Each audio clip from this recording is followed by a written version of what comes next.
coming up.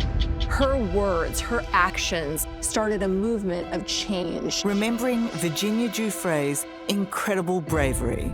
It's really hard being back here. It should be ripped down. It should be burned to the ground. The woman who fought to tell the truth. She put Epstein in prison. She put Maxwell in prison. This is a real photo. She had Prince Andrew stripped of his titles. After a shocking abuse of power. While Virginia could face many demons, that moment was more than she could handle. That's next on 60 Minutes. This is a story of great tragedy, but also remarkable triumph. We first met sex abuse survivor Virginia Giuffre 6 years ago when she was in combat mode, on a mission to bring to account the notorious trio of Jeffrey Epstein, Ghislaine Maxwell and Prince Andrew.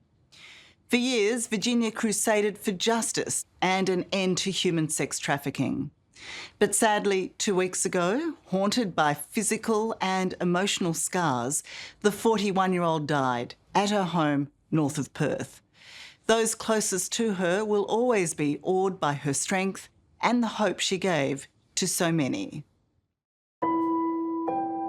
Virginia Giuffre's life was never easy. But she overcame sexual abuse as a young girl, homelessness, and sex trafficking rings to make an extraordinary difference. I think Virginia's legacy is something that we haven't seen before in our history. She has left us with a feeling that irrespective of whether you're a president, a politician, a billionaire, or a prince, that you can be held accountable. You are not above the law. To her lawyer and friend, Sigrid Macaulay, Virginia was lion-hearted, and her message reverberated around the world when she most famously and courageously accused Prince Andrew of having sex with her while she was still a minor. How many times were you trafficked to him? 3 times. So as you know, Prince Andrew denies the allegations against him, and he says that this photo is a fake, that he was never there, and that he's not his arm, and they're not his fingers. Those are his fingers. That is Andrew. This photo has been verified as an original, and it's been since given to the FBI. And he needs to stop with all of these lame excuses. We're sick of hearing it. This is a real photo. Virginia's decision to be the first to forego anonymity to also accuse billionaire Jeffrey Epstein and socialite Ghislaine Maxwell of sex abuse and sex trafficking changed the course of many lives. To take on those names and that power, how brave was that? Virginia's just remarkable. She put Epstein in prison. She put Maxwell in prison. She had Prince Andrew stripped of his titles. It is truly tremendous. Financial institutions that settled with the Epstein survivors for many millions of dollars. Her words, her actions were incredible, and they started a movement of change. But on the late evening of Anzac Day this year, emergency workers were called to her home, a property north of Perth, where they were unable to revive the 41-year-old. Police and family confirmed the shocking news. Virginia had taken her own life. In the end, the toll of abuse is so heavy that it became unbearable for Virginia to handle its weight. When you learned of her death, what was your reaction? Overwhelming surprise and disbelief, true disbelief. It took me several hours to even come to terms with the fact that that was real. There's a lot of scars hidden behind those walls. It's hard. It's really hard being back here. We first met Virginia in 2019, following the prison cell death of disgraced financier Jeffrey Epstein. Outside his former New York mansion, Virginia emotionally recounted how the convicted sex offender ruined the lives of countless teenage girls. It should be ripped down. It should be burned to the ground.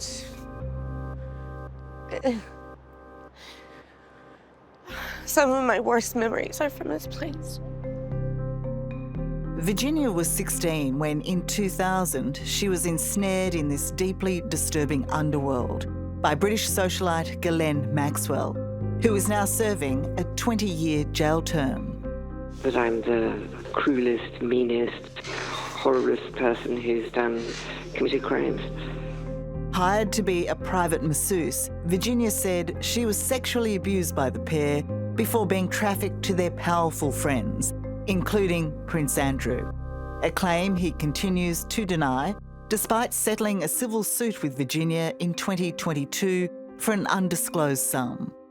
I mean, they're just two of a like mind, you know? They both love having sex with young women. It was escaping to Australia that made Virginia most happy. This mum of three, drawn to horses and the quiet life away from the big city. This country is a second chance for a lot of people. For me, it was a second chance at a new life. I'll always be grateful to Australia. It's, yeah, down to its blood. I love it. But Virginia was clearly distressed in the last weeks of her life. In this recent, confusing social media post, appearing bruised and battered, Virginia claimed she was suffering renal failure after a car accident involving a school bus. Most disturbingly, she said she'd been given only 4 days to live. Were you very concerned about her mental health when you read the post that said, I have 4 days to live and I am ready to go? I was concerned about her physical health. Frankly, Virginia is always someone to rally. So every time I talked to her, she could find the sunny side of something. So she was still very uplifted, and we were focused on getting her care in the United States. Did you fear that she might take her own life? I did not fear that. That's why I think the disbelief has been so strong. It's just, I keep thinking I'm going to see her again. Virginia had much in her life to be fragile about: chronic physical pain and enduring emotional scars. She was also devastated to be estranged from her children. How much do you think her anguish in the last couple of weeks that led to this very tragic event was stemmed in the abuse that she suffered as a child and growing up? And how much of it do you believe is linked to the estrangement from her children and the breakdown of her marriage? It's a great question. I mean, I think that anybody who's a mother would feel and understand that being deprived access to your children has to be the worst thing that could ever happen to you. So I think that while Virginia could face many demons in her life and many villains, that moment of deprivation, I think, was something that was more than she could handle.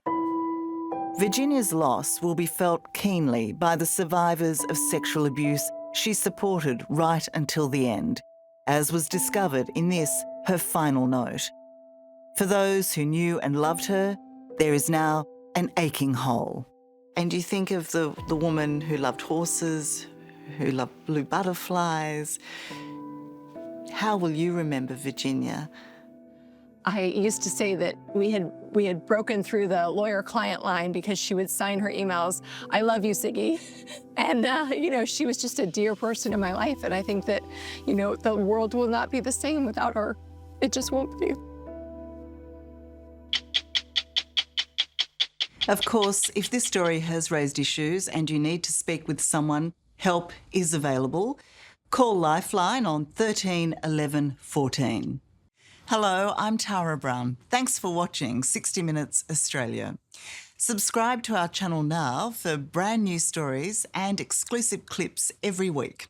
And don't miss out on our extra minute segments and full episodes of 60 Minutes on 9now.com.au and the 9Now app.